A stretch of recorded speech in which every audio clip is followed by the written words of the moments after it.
meus amigos, vamos tratar aqui sobre esses marcos legais aqui dessa política pública anticorrupção.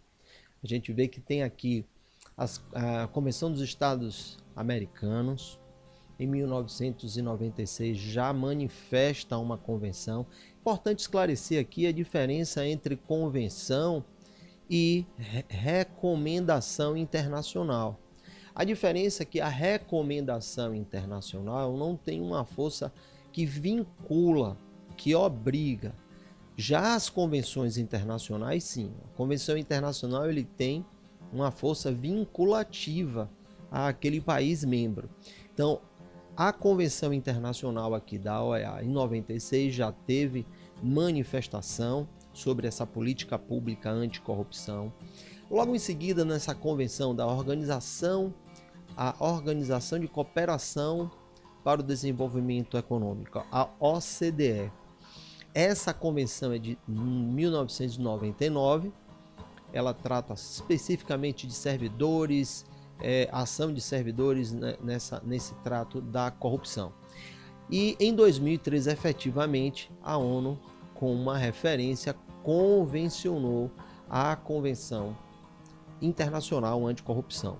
No Brasil, ela só foi regulamentada em 2013 com a Lei 12.843.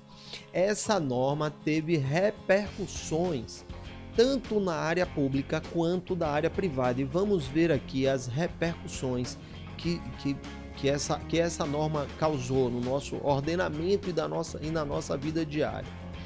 Então, os desdobramentos dessa lei anticorrupção teve uma reestruturação tanto da área pública quanto da área privada.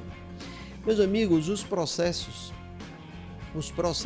de meus amigos e minhas amigas, né, os desdobramentos dessa reestruturação que a lei anticorrupção no Brasil, ela traz o processo administrativo de responsabilização das pessoas jurídicas.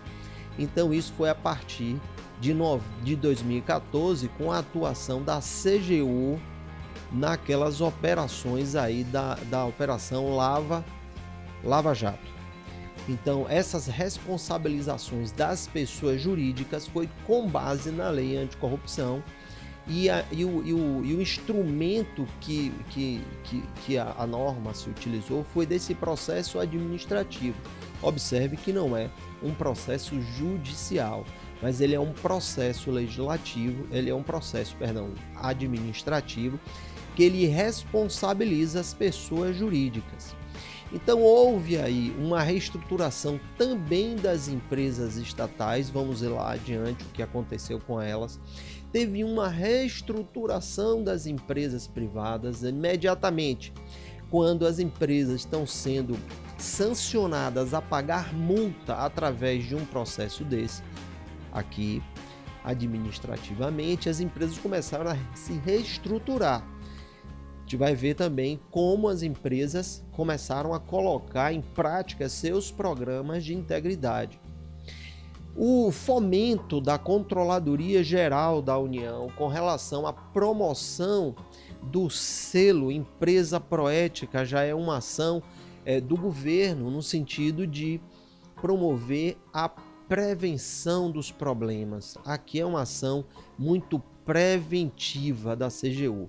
E por fim, essa reestruturação da administração pública quando a gente vai entrar no mérito da questão nos municípios.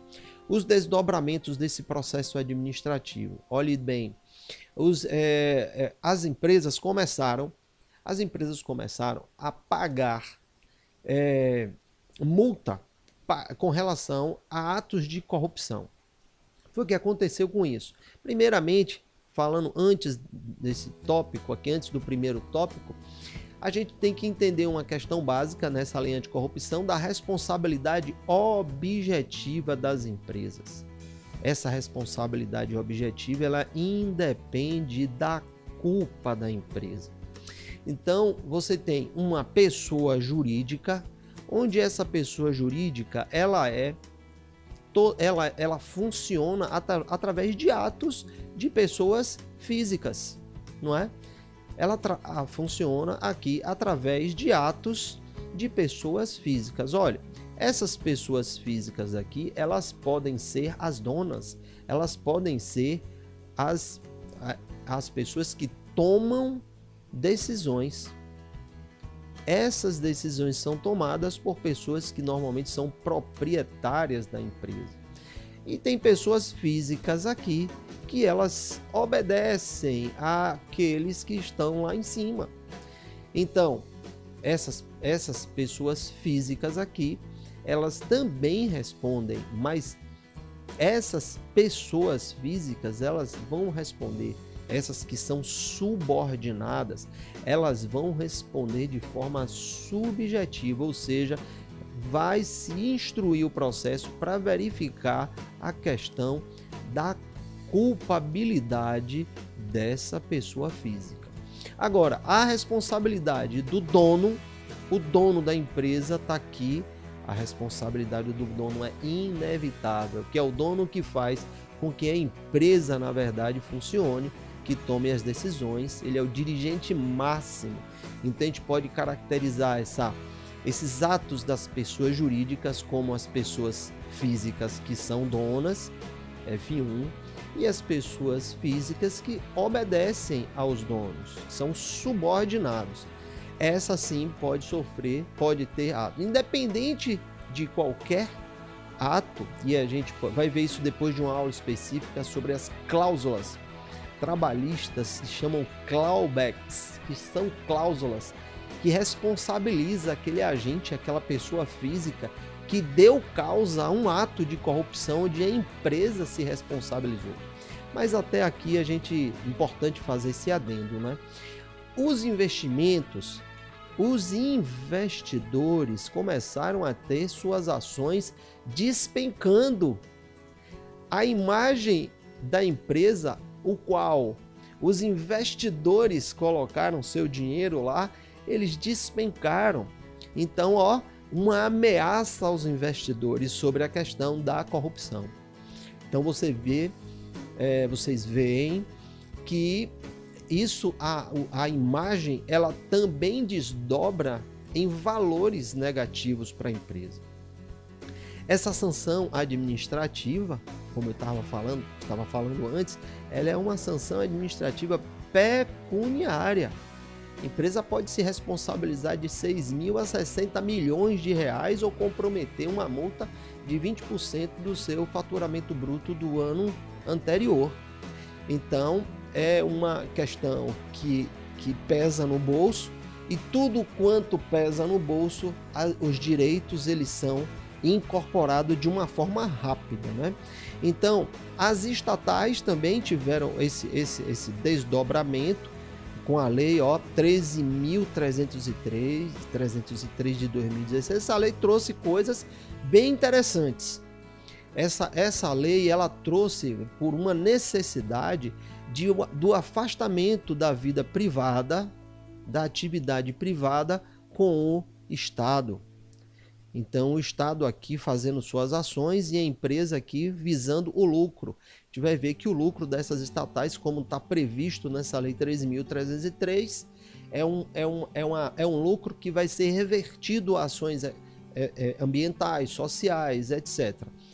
Então, essa lei ela trouxe aspectos mais, digamos assim, de eficiência privada nas suas ações, e trazendo coisas como, por exemplo, novidades, né, até do novo Código de Processo Civil, que é um incentivo à autocomposição, as questões de arbitragem, mediação empresarial, enfim, foram os desdobramentos. Ainda nos desdobramentos, a gente tem os desdobramentos aqui na administração das empresas privadas. Olha, com a imputação de multa. As empresas privadas começaram a colocar seus programas de integridade, porque a lei se desdobrou em decretos e portarias que regulamentam os programas de compliance e integridade. Na verdade, a lei traz especificamente, quando a gente traz norma, a gente se refere à integridade, para estar integralmente dentro da norma. Essa expressão compliance, ela é muito além do que é norma, que a gente vai ver em uma ocasião melhor também esse programa de compliance. O programa de integridade ele é regulamentado por um decreto e por uma portaria que regulamenta a lei anticorrupção. Mas os empresários começaram a perceber que com a implantação dos seus programas de integridade, a empresa teve seus resultados maiores e melhores também. Então, diante dessa situação, né, a CGU fomentou essa promoção do selo Proética, que é um selo dado para uma empresa, coordenada aí pela CGU, que faz sua ação, né, na verdade, sustentável. É outro tema abordado, que a gente vai ter que ter uma ênfase maior. Mas é importante dizer que essa questão do selo, ela está dentro de um contexto mundial, do Pacto Global da ONU para o Desenvolvimento. Então foi criado um fundo internacional para o desenvolvimento daqueles países que mais precisam, daquelas empresas que mais precisam. Com isso, as bolsas de valores, elas colocaram em seus princípios e diretrizes a valorização de indicadores, como é esse indicador de sustentabilidade empresarial da Bovespa, por exemplo. A Bovespa tem no seu escopo hoje a avaliação daquelas empresas que trabalham sob essa ótica desse fundo aqui internacional que se baseia no desenvolvimento sustentável.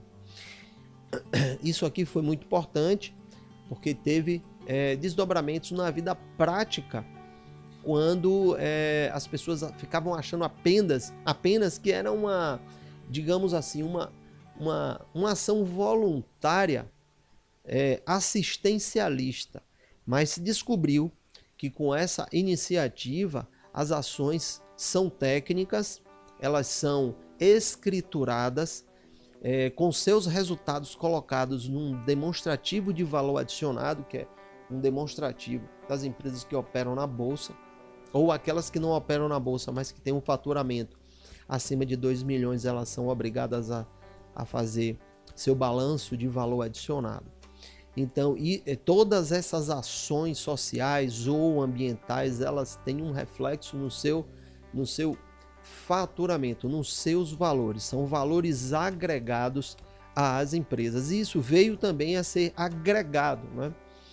Então, na administração pública, você tem esse desdobramento dessa tríade, né? Que é a governança, que é a gestão de riscos e que são os controles. Oportunamente, vamos falar sobre controles que são eles gerenciais e os controles que são sistêmicos. Nesse momento agora é só entender, isso já é importante, essa tríade da governança, da gestão de riscos e dos controles. Importante que no nome integridade vem da integração, não é? Da governança, da gestão de riscos e dos controles, que uma coisa tem a ver com a outra. A gestão de riscos na área pública, ela se implantou com base na gestão de risco da área privada. Então, a diferença é que na área privada é muito fácil saber um indicador do que é bom, do que é ruim, que é lucro ou prejuízo. Lá na área pública, a gestão de riscos e o resultado disso não é lucro nem prejuízo. O resultado disso são o adimplemento das políticas públicas. Então você tem essa tríade aqui da governança, da gestão de riscos e dos controles, integrados, um dependendo do outro. A gestão de riscos, ele atua avaliando, mitigando e dando respostas aos seus riscos. Claro que tudo dentro dos controles. as respostas aos riscos terão o monitoramento aqui dos controles desses riscos, e toda decisão aqui ela tem que estar com base lastreada aqui também no monitoramento, no resultado da gestão de riscos, né? Então você tem essa tríade que é, na verdade, ó, a integração, por isso a palavra integridade. Esse aqui é o ponto crucial na administração pública com relação aos programas de integridade. A gente vai ver que essa gestão de riscos ela é aqui uma metodologia que tem um padrão internacional, que é o ISO 31000, é um padrão internacional.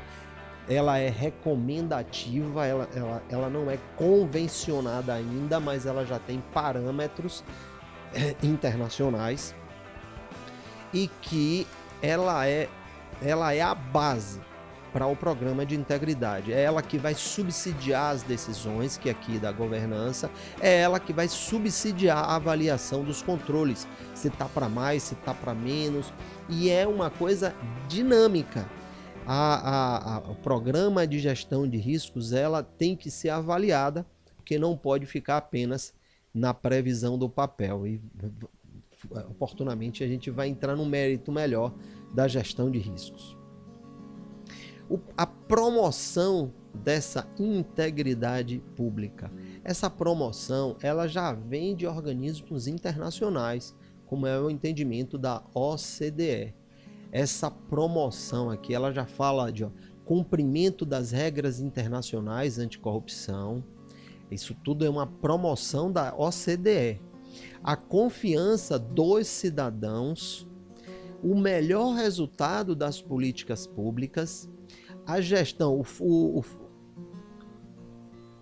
o aumento da transparência pública. A gente tem um assunto bem interessante aqui que se desdobra nessa parte, que é com relação à lei de acesso à informação. Essa lei de acesso à informação, ela dá o subsídio para a transparência pública e a gestão adequada dos recursos. Então, tudo isso são promoções do entendimento e da visão da OCDE. Nós temos aqui, para a OCDE também, você imagine que eles têm organização, tem que ter uma adesão de valores, tem que ter uma adesão de princípios, tem que ter aqui as normas éticas e o interesse público em detrimento do interesse privado. Então, essa adesão aqui é uma questão que tem que ser formalizada para poder estar no papel de forma de uma estrutura de planejamento estratégico, essa adesão de valores. Então, essas estratégias, ela envolve a coerência e a abrangência, ela envolve a cultura de integridade e a prestação de contas eficaz. Com a relação à coerência e abrangência, nós temos aqui a coerência, o bom senso. Não tem uma regra pronta nem uma fórmula pronta para isso. Preciso ter uma cronologia, a gente vai ver porque até no momento da maturidade tem que ter uma cronologia de atos, e esse escalonamento, isso é outra coisa super importante em qualquer política pública, que se divide em básica, média e alta complexidade. Toda política pública ela se divide em média, em baixa, em média complexidade, em alta complexidade. Não se pode trabalhar uma política de alta complexidade sem antes esgotar a política básica ou de média complexidade. Tem que haver um escalonamento necessário. A abrangência ela deve ser universal, tem que ser universal, não pode ser apenas para um grupo, e tem que ter também o foco em resultados. Nós temos aqui a cultura da integridade, que o que é isso? Não é? Na verdade, divulgação, capacitação continuada, consciência em todos os níveis hierárquicos, acompanhamento é o que a gente vai ver sobre monitoramento, e o entendimento da integridade em todos os sentidos, tanto no sentido amplo da coisa correta, do cumprimento integral das normas, quanto do entendimento técnico, que é a tríade governança, gestão de riscos e controles. Então, o entendimento técnico é essa tríade aí. Essa divulgação empresarial e também institucional pública, ela é uma necessidade de fazer a cultura da integridade se realizar. Capacitação continuada é uma outra necessidade, porque as coisas são dinâmicas, os atos administrativos eles sempre tomam formas diferenciadas e formas de enfrentar seus problemas e seus riscos também diferenciados. A consciência de todos os níveis hierárquicos, a pessoa que está como porteiro ou um serviço geral, ele tem que entender tudo que diz respeito à integridade, do pequeno ou do menos complexo até o mais complexo nível hierárquico aqui. O acompanhamento, isso aqui tem que ter o monitoramento continuado, o monitoramento. Se não tiver monitoramento, não existe esse programa, né? Então, a prestação de contas tem outras premissas da eficácia.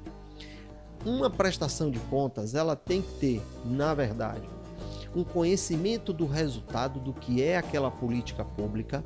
Esse resultado é atendimento de indicadores, que sejam o caso. Ele tem que ter conhecimento de quanto foi destinado a receita para aquela política e dentro daquela execução quanto foi gasto, e entre as receitas e despesas ela tem que se aproximar de zero, que é o princípio, na verdade, orçamentário, das receitas serem iguais às suas despesas. E para isso é que precisa ter o monitoramento. É por isso que a Lei de Responsabilidade Fiscal traz no seu escopo de norma os relatórios fiscais de gestão. Então é preciso que numa prestação de contas a pessoa responsável ele entenda qual é o resultado, o que foi previsto, o que foi gasto. Conhecimento de todas as normas, todas as fontes de critérios utilizados na operacionalização daquela política pública. Esse escalonamento consolidado. Então, se você tem aqui um centro coordenador de algum trabalho, cada um, escaladamente, ela pode prestar as contas e enviar para uma pessoa fazer a consolidação. Essa distribuição, ela melhora mais o nível de erro para a prestação de contas. O monitoramento, que é uma necessidade de eficácia, né? Fazer o monitoramento prévio. Aqui a gente tem um lapso de tempo para prestar contas. Então, do início até o final, você tem que procurar formas de monitorar em períodos distintos também. E saber avaliar os riscos. Se você sabe o resultado, se a pessoa sabe o resultado, sabe as normas e opera dentro dessa política pública, você vai saber, o gestor, o operador, ele vai saber de todos os eventos que seja de risco. Todos eles, o que é risco, o que pode trazer a que a política pública não funcione perfeitamente, enfim. Essas são as premissas da eficácia, da prestação de contas. A visão da CGU com relação ao programa de integridade é que tem que ter ética, essa palavra bastante utilizada no sentido amplo. A liderança tem no processo de divisão de trabalho, processos e divisão de trabalho, prestação de contas, tudo isso de forma interdisciplinar, monitoramento, relação com a população, que é o resultado. Aí você tem que essa interdisciplinariedade, o entendimento da CGU, é que não pode ser partes isoladas. Ela não pode ter dentro das suas ações serem isoladas umas das outras. Elas têm que ser integradas. Tem que haver essa conexão, porque fazem parte de um mesmo quebra-cabeça e de forma estruturada. É a premissa do entendimento num programa de integridade, essa interdisciplinaridade da CGU. Então você tem nos municípios. Os municípios executam recursos da União para poder executar suas políticas públicas de educação, de saúde, em alguns municípios de segurança pública e por aí vai, a parte ambiental.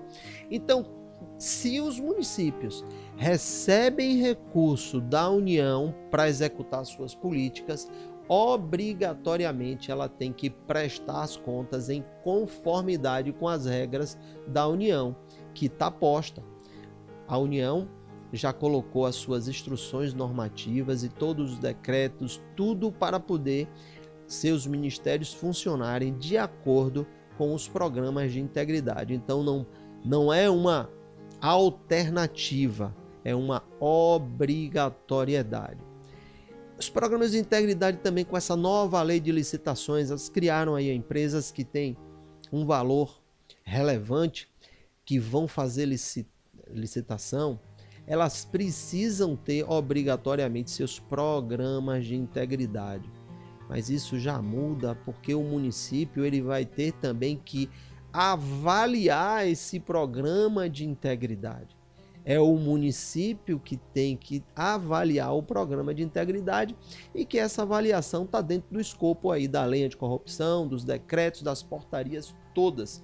Então, passa a ser obrigatoriamente. Agora, os municípios, nesse contexto de programa de integridade, eles têm as oportunidades para ter resultados, melhor resultados da execução das políticas públicas. Isso aqui é uma coisa fatalmente concreta.